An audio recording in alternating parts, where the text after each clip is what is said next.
Turn to M3 and Karen B for this week's episode of Comply on the Fly. You'll get quick and timely answers to the most common compliance questions so you and your business can keep moving ahead. Please note this podcast and the contents herein do not constitute legal advice. Seek the advice of counsel for any benefit compliance related implementation guidance or strategy.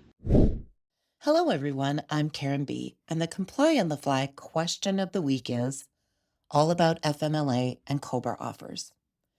Recently, we received a question similar to this one. We have an employee out on STD and transitioning to LTD. FMLA was exhausted while out on STD. When should I offer COBRA to this employee? The employee intends to return to work in April. So, a few observations about the questions themselves. Of course, STD is short for short-term disability, and LTD is short for long-term disability, and both are essentially insurance policies that provide monetary compensation when a covered employee is deemed disabled under the terms of the plan.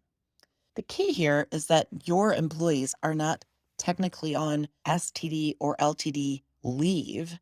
Generally speaking, there is no such thing as STD or LTD leave. If an employee cannot work due to the disability, the first thing the employer should consider is how they can be off work. And that would be FMLA, or if FMLA does not apply, the employer's own medical or personal leave policy. If FMLA applies, then of course benefits are protected during the approved FMLA time period.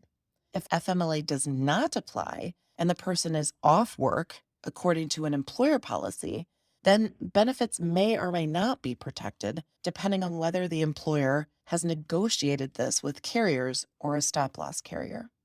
If FMLA is exhausted or the leave policy does not protect benefits, then the employee should be offered COBRA. The employee hasn't necessarily been terminated, but because they are not working the required number of hours for eligibility, then it would technically be considered a reduction in hours, which triggers a loss of coverage under the terms of the plan and is therefore a COBRA qualifying event. Now, typically, that COBRA qualifying event, the trigger, which is a reduction in hours, and the loss of coverage, happens at the end of the month. But check your insurance contract as it may be end of day of the reduction in hours.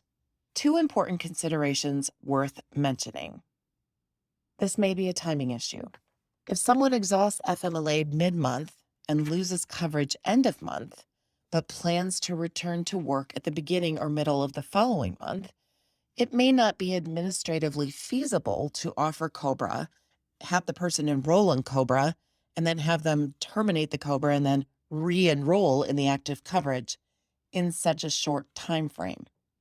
And the ACA stability period, which locks full-time employees in as full-time for an entire stability period, which is typically the plan year, unless there is an official status change to part-time, which may come into play in analyzing these very fact-specific situations. And that is your Comply on the Fly question of the week. Thanks for tuning in. What's on your mind? If you have a pressing compliance question, send it to askkarenb@m3ins.com. We'll do our best to cover it in an upcoming episode. You can now follow and subscribe to Comply on the Fly on Spotify, iTunes, and Google Podcasts. Make sure to tune in next week and encourage others to join us.